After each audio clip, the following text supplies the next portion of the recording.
Dan perlu diingat Pak, 10 tahun ini Pak, saya tahu persis Jokowi itu anak-anaknya nggak pernah ganggu-ganggu APBN Pak.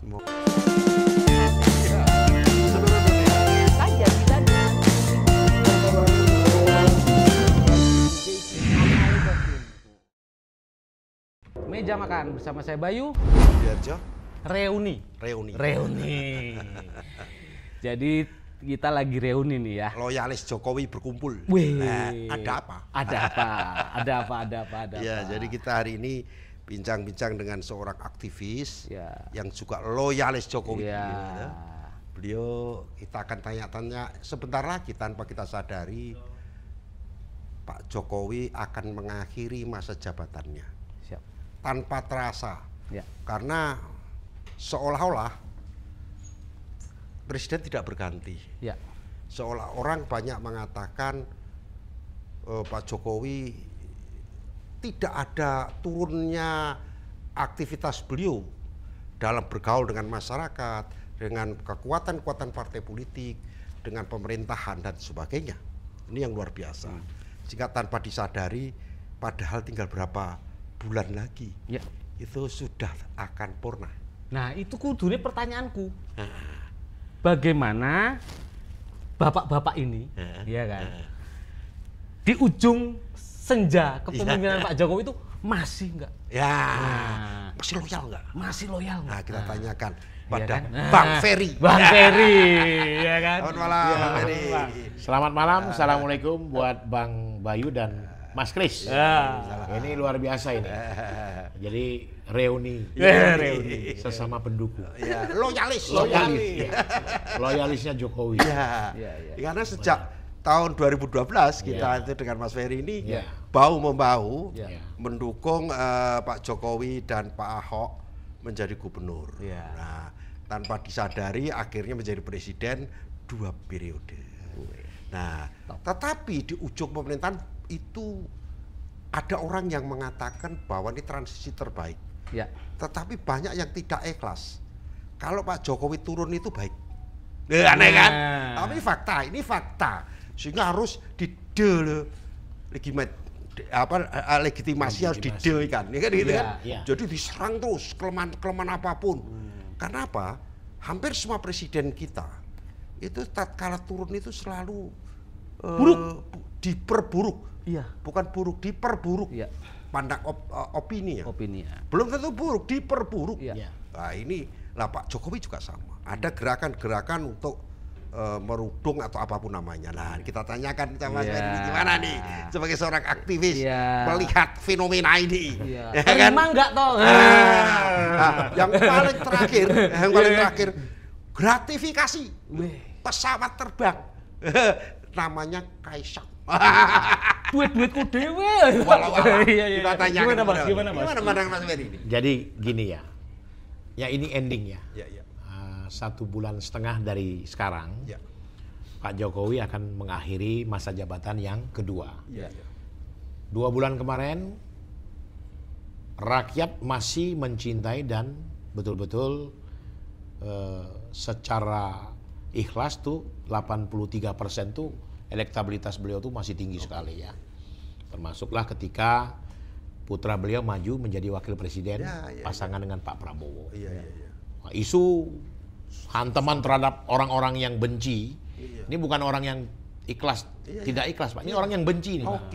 Ini pembenci Pak Jokowi ya. Kan konotasi benci ini sudah mau dia baik, mau dia buruk, ya namanya benci ya benci. Kapan masuknya itu dia mencari celah terus ya Pak ya? Namanya benci. Dan kalau 17% itu dari atau 20% akan taruhlah 20%. Itu 60 juta loh. Ya. Kalau 1% saja main medsos, berarti orang yang tidak puas dengan Pak Jokowi itu setir 600 sampai 1 juta orang main medsos. Begitu riuhnya medsos. Yang ditambah lagi dengan netizen. Ya itu maksud saya gitu. Yang medsos yang netizen. Iya. 1 jutanya ngeri kan. Iya. Nah jadi isu-isu yang beredar saat ini ya soal putra beliau Mas Kaisang yang tadinya mau didukung untuk maju jadi wakil gubernur maupun gubernur. Saya berapa kali ketemu Mas Kaisang. tidak ada niatan sama sekali beliau untuk maju. Kecuali kalau memang partai memberikan dukungan, syarat maju kan harus ada dukungan partai atau independen. Sementara independen dia nggak kerja. Tapi secara politik beliau ketua umum partai. Punya kapasitas dan kebetulan kan PSI di DKI punya kursi. Lumayan. Kalau mau maju di DKI. Nah, kembali lagi ada soal undang-undang yang mengatakan umur saat itu. Nah, kemudian ada yang pihak-pihak yang mencoba untuk melakukan gugatan kepada undang-undang tadi, kemudian dipelintir seolah-olah ini khusus untuk putranya Presiden Mas Kaisang. Menurut saya enggak juga. Menurut saya, kalau memang ini berlaku, tank itu berlaku untuk siapa saja. Tidak berlaku seorang Kaisang. Tidak berlaku untuk seorang Kaisang saja. Siapapun yang berkeinginan menjadi wakil gubernur, ataupun kepala daerah di tingkat kabupaten, kota bisa maju. Nah, cuman karena pembenci tadi. Peluang. Apapun kalau orang sudah ini ngomong namanya benci, Mas. Toh kan? Sekarang setelah itu tidak berlaku yang berlaku yang baru selesai dengan begitu saja kan? Tidak ada juga yang menyelamati kan? Tidak ada. Selamat Pak. Wah, ini ternyata banyak yang bisa nyalon. Dan mahasiswa ini, ya saya minta maaf teman-teman mahasiswa ya. Pemikiran kritisnya hanya soal pilkada, tapi bukan nasional. Beda dengan zaman kita dulu di gerakan. Itu nasional, Pak. Mengkritisi itu nasional, bukan soal individu pilkada. Pilkada ini kan hal yang skupan untuk kecil lah, lokal lah ya. Nah, jadi saya melihat bahwa ini memang gerakan mahasiswa kemarin menurut saya kurang konsisten, tidak konsisten. Nah, itu satu. Nah, yang kedua, ada yang menunggangi. Itu tukang menunggangi. Pembenci tadi. Kan? Nah, sekarang isu lagi soal gratifikasi. Kaisang ini pengusaha, Pak. Kaisang ini pebisnis, Pak. Dan yang mensponsori PSIS itu kalau tidak salah, itu grup yang meminjamkan dia pesawat. Solo tuh PSIS. Persis Solo. Persis Solo. Itu kan teman-temannya dia. Ya kan? Kalau menurut saya, Kaisang ini bukan pejabat negara, Pak. Kaisang ini ketua umum partai politik, kemudian juga beliau ini seorang aktivis ya, politisi, dan punya partai. Ya, saya bingung ya, dulu orang-orang naik pesawat, ketua umum naik pesawat, private jet, biasa aja, nggak ada yang protes. Itu tadi si pembenci tadi, Pak, ngomporin lagi. Pak, apa salahnya Kaisang? Misalkan nih saya pejabat negara, anak saya berbisnis, berkolaborasi dengan teman-temannya, ada grup bisnisnya. Nah, grup bisnis itu kan ada yang tingkat tinggi, yang sudah punya kekayaan hebat, ya kan? Ada yang belum, ada yang sedang. Terus mereka berkolaborasi. Mas Kris, gua pinjamin lu pesawat ya. Tidak ada tenteng-aling proyek loh. Dan perlu diingat, Pak, 10 tahun ini, Pak, saya tahu persis Jokowi itu anak-anaknya nggak pernah ganggu-ganggu APBN, Pak. Proyek-proyek pemerintah tuh nggak ada. Nggak ada. Biasanya benar-benar B2B ya? Iya, B2B. Tidak ada soal urusan APBN, anggaran dia main. Proyek gitu nggak ada. Pernah dengar nggak? Belum sih. Nggak ada. Ya, menurut pemikiran saya itu nggak ada. Disitulah Jokowi itu tidak perlu dan tidak bisa diserang orang, Pak. Nyarinya yang lain. Nyarinya yang lain. Ini ada anaknya naik pesawat nih.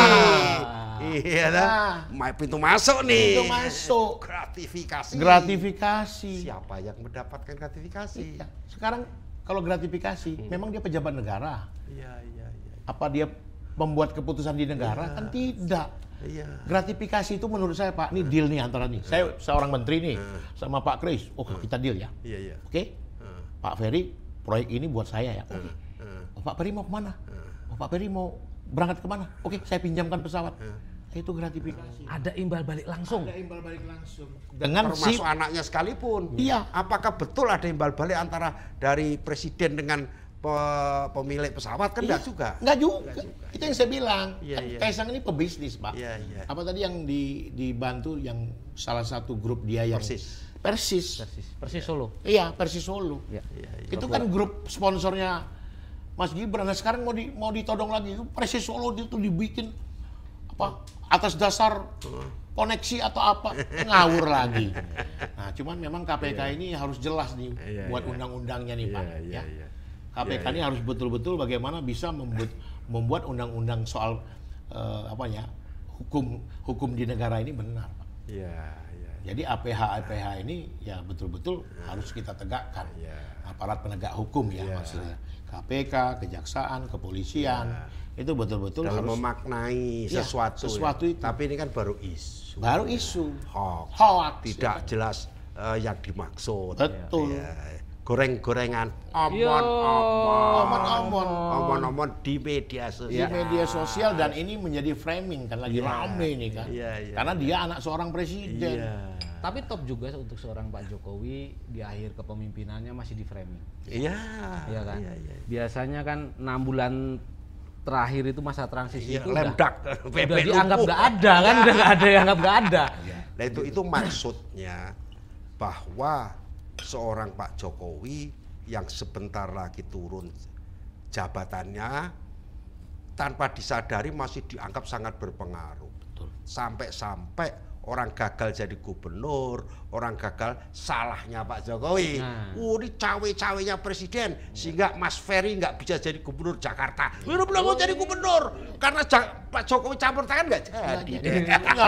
Kok nyalain saya? Enak aja, ya kan Pak? Jadi Pak, saya berpikir bahwa sebagai loyalisnya Pak Jokowi, saya sampai detik ini tidak pernah dan tidak bisa mengatakan beliau itu seorang presiden yang tidak baik. Ini presiden yang berhasil Pak. Dalam kondisi COVID, negara lain babak belur, Indonesia tetap stabil perekonomiannya. Cuma sayang banyak orang lupa kalau kita habis pandemi. Itu perlu diingat lagi Pak, di rewind lagi. 2 tahun setengah Bos, 2 tahun setengah. Baru berapa lama sih kita benar-benar tidak pandemi? Baru terpilih menjadi presiden kedua 1 tahun, pandemi masuk. Belum sampai setahun. 2 tahun setengah habis. Belum sampai setahun udah pandemi. Maret kan itu. Dari 5 tahun kepemimpinan kedua ini, cuma 2 tahun setengah berarti yang efektif dan efisien. Betul. Nggak nyampe. Nggak sampai. Cuman 1 tahun. Maksudnya dalam pemahaman normal, kondisi normal. Yang lainnya jadi pemadam kebakaran kan. Pandemi semprot sini Tetapi keberhasilan di bawah kepemimpinan beliau dan masyarakat gotong royong bergerak bersama melawan COVID. Akhirnya alhamdulillah terselamatkan Pak. Kita semua selamat. Satu soal pandemi yang berhasil beliau atasi, yang kedua soal perekonomian. Negara lain babak belur, kita stabil. Pembangunan pun kayaknya jalan terus. IKN aja tanpa sangka kita kesana kemari dulu, istana udah jadi, gedung-gedung menteri, gedung komplek kementeri sudah berdiri walaupun belum selesai. Luar biasa. Dan soal IKN gimana nih? Jadi IKN ini kan sudah disepakati oleh seluruh kekuatan politik. Ya kan, dan Pak Prabowo dengan Mas Gibran sudah bilang akan melanjutkan program ini. Akan menjalankan program ini. Bagaimanapun juga IKN adalah dulu yang memimpikan adalah seorang Soekarno, pendiri bangsa, proklamator. Begitu jadi presiden, kan? Tahun 57 menginginkan adanya Indonesia sentris. Ganti sekian puluh tahun kemudian muncul semua presiden hampir punya wacana ya. Semua presiden hampir punya wacana ya. Wacana doang, tapi kan tidak ada yang berhasil. Eksekusinya Pak Jokowi, zamannya Pak Jokowi, keberhasilan itu. Dan ada yang mencoba-coba nih mengadu-ngadu antara Pak Prabowo dengan Pak Jokowi. Nggak akan bisa Pak. Orang beliau tuh telepon-teleponan terus kok. Apalagi kemarin di acara Rapimnas Gerindra. Bagaimana seorang presiden terpilih mengatakan, kalau Jokowi dicubit, Gerindra dan saya sakit. Luar biasa. Coba ngeri loh, coba. Tapi di meja makan lawan. Di meja makan tuh ada pemilu loh. Pembicara minum dulu. Oh gitu. Iya ada pemilu Bos. Pemilu di sini. Pemilunya sering kalau di sini. Makanya agak serak-serak sember kan. Supaya semuanya aman dan nyaman. Karena biasanya kalau sudah sampai meja makan itu masalah selesai Bos. Apapun diselesaikan di meja makan. Itu adalah kebiasaan Pak Jokowi juga dalam menyelesaikan banyak masalah. Dan satu lagi Pak, kita harus mencontoh 2 orang ini. 2 orang ini politisi yang hebat, dan tidak pernah mendendam. Antara seorang Pak Jokowi dan Pak Prabowo. Keberlanjutan. Musuh. Kalau dibilang musuh, padahal bukan musuh. Teman berkompetisi. Ini kan teman. Bagaimana cerita Pak Prabowo ketika dia kalah 2019? Tiba-tiba muncul Pak Jokowi di Kertanegara.